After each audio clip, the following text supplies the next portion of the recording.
이번 주는 한 가지 이슈에 제법 큰 다른 이슈들이 완전히 묻혀버린 일주일이었습니다. 일주일 동안 있었던 많은 일들이 단 하루 만에 사라져버렸는데요. 3월 마지막 주 시계 소식 출발합니다. 아무래도 이 이야기를 제일 먼저 듣고 싶어 하실 것 같아서 문스와치 이야기로 시작합니다. 이 이슈의 시작은 어느 날 인스타그램에 올라온 오메가와 스와치의 피드 하나로 시작됩니다. 두 브랜드가 협업을 한다는 피드가 업로드되었고 또 별다른 정보도 공개된 게 없어서 시계 팬들은 두 브랜드의 공통 키워드를 찾았었죠. 나사라든지 스누피 같이요. 근데 이 피드가 처음 공개됐을 때만 해도 그렇게 뜨거운 감자는 아니었습니다. 기대는 했다만 두 브랜드의 지향점이 완전히 다른 편에 속하니까 그냥 흘러가는 콜라보 제품이라 예상을 했었죠. 그러다 발표 이틀 전쯤 여러 정보들이 유출되기 시작했고 스와치의 오메가 로고가 보이는 것 같기도 하고 또 행성들이 키워드가 되었기 때문에 문워치가 스워치에서 나온다는 결론까지 도출됩니다. 그리고 잠시 뒤 스와치 공식 홈페이지를 통해서 문워치를 포함한 행성 시리즈 이미지샷이 공개되고요. 이때부터 시계 커뮤니티가 난리가 나기 시작합니다. 스와치에서 문워치가 나온다를 필두로 가격 정보, 구매 정보 등이 공유가 되고 이게 패션이나 유머 커뮤니티까지도 퍼져나가면서 30만원에 오메가 시계를 살 수 있다로 약간 변질되어서 확산됩니다. 그래서 취미의 장르를 막론하고 사람들의 엄청난 관심을 받게 되고요. 시계 자체의 성능이나 배경을 다 떠나서 30만원의 오메가라는 점에만 초점이 맞춰지게 되고 이에 따라 예상 수요가 엄청나게 몰리게 됩니다. 또 구매에 제약이 있다는 정보가 하나둘 공유되면서 여러 직군에서 문스와치를 노리게 되죠. 그래서 26일 판매 예정이었지만 그 전날부터 매장 앞에 줄을 서게 되고요. 여기까지는 어느 정도 예상 가능한 수순이었는데 이 이후부터 문제가 좀 있었던 것 같습니다. 이 문제에는 매장 직원분들의 약간의 대처 실수와 일부 고객의 구매에 대한 과열된 열망이 종합적으로 섞여 있던 것 같고요. 제가 이렇게 대충 말하는 건 누구 하나의 잘못이라고 말하기엔 좀 모호해서입니다. 어쨌든 제 친구가 당시 현장에 있어서 사진도 보여주고 분위기를 잘 전달해줬는데 뉴스사에서도 취재를 나오고 경찰도 출동하면서 퍽 유쾌한 분위기는 아니었다고 하네요. 이런 사태는 비단 한국만의 문제는 아니었고요. 여러 나라에서 공통적으로 일어났었습니다. 그래서 각국의 대처 방법이 비교되기도 했고요. 67시간에 걸친 긴 사투 끝에 태반이 구매를 못하고 돌아가게 되었고 구매 못하신 분들, 구매를 하신 분들, 매장 직원분들 모두를 포함해서 1차 판매가 해피엔딩은 아니었습니다. 이 이후 스와치에서는 1인당 구매를 인당 1개로 낮추게 됐고 또 스와치 스토어에서 구매할 수도 있고 한정판도 아니니까 좀 릴렉스 해달라고 요청을 한 상태입니다. 그래서 정작 시계 팬들은 그래 뭐 기다렸다 사지 뭐 라고 생각하는 것 같습니다. 시계 팬들의 입장에서 오히려 구매보다 문스와치의 존재 이유에 대한 고민들을 많이 하는 것 같은데요. 확실히 이목을 끌었다. 또 문스와치로 시작해서 문워치로 갈 수 있는 디딤돌이 만들어졌다. 어쨌건 저렴하게 문워치를 맛볼 수 있다는 등의 긍정적인 의견도 있고요. 스와치와의 콜라보 때문에 오메가와 문워치의 가치가 떨어졌다. 남들이 문워치를 보면 이제 30만원으로 보게 될 거다 등과 같은 부정적인 의견도 있었습니다. 이렇게 듣다 보면 이 말도 맞고 저렇게 듣다 보면 저 말도 맞는데 비슷한 비유는 아니지만 예전에 쌍용하고 벤츠가 어떤 협업을 해서 무쏘에 벤츠 로고가 달린 적이 있었잖아요. 그게 벤츠의 이미지에 큰 타격을 줬던 것도 아니었듯이 저는 이런 협업이 있었다고 해서 오메가가 이전의 오메가와 다르다는 느낌을 받고 있지는 않습니다. 오히려 문워치를 더 갖고 싶게 됐는데 거칠지 않게 여러분들의 의견 남겨주시면 재밌겠네요. 어찌됐든 저도 구매할 예정입니다. 오메가니 문워치니 스와치니 이런 배경보다는 그냥 이런 이슈의 시계를 하나 추가하는 건 시계 매니아들에겐 큰 즐거움이잖아요. 이 문스와치 이슈를 통해서 론진의 신제품이 주목을 받지 못하는 상황이 되었습니다.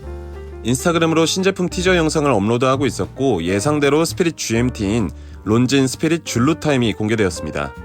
디자인은 당연히 취향을 타겠지만 스피릿과 GMT의 포인트를 잘 살렸다는 생각이 들고요. 베젤 하나가 추가됐을 뿐인데 스피릿 특유의 묵직함은 조금 줄어든 것 같긴 하네요. 문스와치 때문에 주목을 못 받아서 그렇지 평은 상당히 좋습니다. 390에서 400으로 가격이 책정되었고 아직 판매는 시작되지 않았고요. 42mm의 100m 방수 성능, L844 무브를 사용했고 파워 리저브도 72시간이라네요. 근데 이거 시계 소개 홈페이지가 끝내줍니다. 마치 내가 비행을 하고 있다는 느낌이 드는데요. 정말 근사하니까 한번 보시기 바랍니다. 문스와치 때문에 괜히 피해를 보고 있는 또 하나의 브랜드는 브로바입니다. 비공식 문워치 루나 파일럿에 대한 원망 섞인 아쉬움이 이어지고 있습니다. 헤리티지 충분하고 디자인 좋고 또 접근 가능한 가격에 불호바라는 배경까지 아주 좋은데 사이즈 때문에 구매량이 많지 않은 게 사실이죠. 40mm까지는 바라지도 않는다. 42mm로만 줄여달라. 그럼 당장 사겠다는 분들이 줄을 설 텐데 올해에는 과연 볼 수 있을지 괜히 기대나 해봅니다. 이외에도 다른 신제품들이 많이 있었는데요. 시티즌에서는 따개비 시계로 유명한 챌린지 다이버를 부활시킨 NB6022를 공개했습니다. 바다에서 건진 이 시계가 따개비로 뒤덮여 있었음에도 정상 작동을 하고 있어서 유명세를 얻었죠. 이번 복강 모델은 9051, 200m, 41mm, 슈퍼 티타늄 케이스 등이 특징이고 아직 가격은 공개되지 않았습니다. 여름 판매 예정이라네요. 스코브 안데르센에서는 일요일에 크로노그래프와 GMT, 그린터틀 2종 판매를 시작했습니다. 구매 등록을 한 분들께 할인을 하고 있고 각각 미요타 6X11과 론다 515 쿼츠 무브먼트를 사용합니다. 41mm로 케이스 사이즈는 동일하고 수익급 일부가 바다 거북이 보호의 기금으로 사용된다고 합니다. 각각 30만원대, 40만원대입니다. 브레기에서는 5557 마린 오라문디 신제품이 출시되었습니다. 이게 무브먼트의 메모리 기능이 있어서 버튼 클릭 한 번으로 내가 저장한 날짜, 밤낮 여부, 도시 등을 손쉽게 오고 갈 수 있다고 하는데요. 이 기술의 개발은 3년, 특허는 4개가 있다고 합니다. 근데 가격이 1억에 가까워서 엄청나게 신기하고 멋있긴 하지만 넘어가시죠. 모리스 라크로아에서는 바다 폐 플라스틱 업사이클 기업 타이드와 협업해서 신제품을 출시했습니다. 동남아시아 여러 나라에서 플라스틱 쓰레기를 수집했고 이를 가공해서 시계 베젤, 케이스, 크라운 등으로 재활용했다고 합니다. 기존의 시그니처 디자인도 잘 살렸고 가격과 무게도 모두 가볍고 시계 성능 당연히 좋을 테고요. 다만 제가 이런 류의 시계에 큰 감흥이 없는 게 의미는 좋지만 일반적으로 사용하기에 약간 무리가 있는 디자인이나 컬러 때문인데요. 말이 나온 김에 이 주제에 대해서는 이번 주에 영상을 따로 만들 예정입니다. 신제품은 여기까지 알아보고 3월 30일부터 4월 5일까지 시계 박람회인 와치앤원더스가 개최됩니다. 수많은 유명 브랜드들의 신제품이 공개될 걸로 예상되고 있고 저 역시 손꼽아 기다리는 이벤트입니다. 잘 지켜보고 있다가 굵직한 이야기 전해드릴 예정이고요. 지금부터는 소소한 소식들 이어가 보시죠. 크리스토퍼 와드가 4월 4일 월요일부로 가격이 인상됩니다. 메일로 가격이 오른다는 공지문들을 보냈고 인상폭 등은 아직 알려지지 않았습니다. 당연히 팬들은 아쉬워하고 있고요. 튜더는 인스타그램을 통해서 신제품을 예고했습니다. 말씀드린 와치앤원더스를 통해서 공개될 걸로 보이고 설명글에 있는 익스플로러나 녹색 배경이 눈에 띄는 사진을 통해서 팬들은 튜더 버전의 녹판 익스플로러가 출시되는 거 아니냐는 등의 행복 회로를 돌리는 중입니다. 논외의 이야기인데 SNS를 통한 신제품 예고가 시계 시장에 최근 부쩍 많이 늘어난 것 같네요. 저도 여기는 정확히 잘 모르겠는데 게코타의 자매 브랜드 정도로 알고 있는 포르조에서 신제품을 출시하면서 이벤트를 동시에 진행하는 중입니다. 거의 10개 정도의 레이싱 크로노그래프 시계를 새로 출시했고 포르조 자체가 레이싱을 모티브한 브랜드죠. 제가 눈여겨본 건 VK63 쿼츠를 장착한 펜더 다이얼 모델이고요. 400파운드 40mm 사이즈 정도가 특징이고 구입하면 열대의 우림을 보호할 수 있다고 하네요. 판매 수익금 공유가 되는 거겠죠. 시계를 구매하면 포르조 시계 롤도 증정받으실 수 있습니다. 베어에서는 메일을 통해서 디자인 설문조사를 하고 있습니다. 디자인이 외형을 말하는 건 아니고요. 시계 출시 전 생산 계획에 대한 수요 조사를 하고 있는 것 같은데 디자인, 사이즈, 성능 등에 대해서 질문을 하고 있습니다. 이게 마이크로 브랜드만의 장점이라고 볼 수 있는데 소비자들의 의견을 적극적으로 반영할 수 있다는 점이 가장 큰 장점이죠.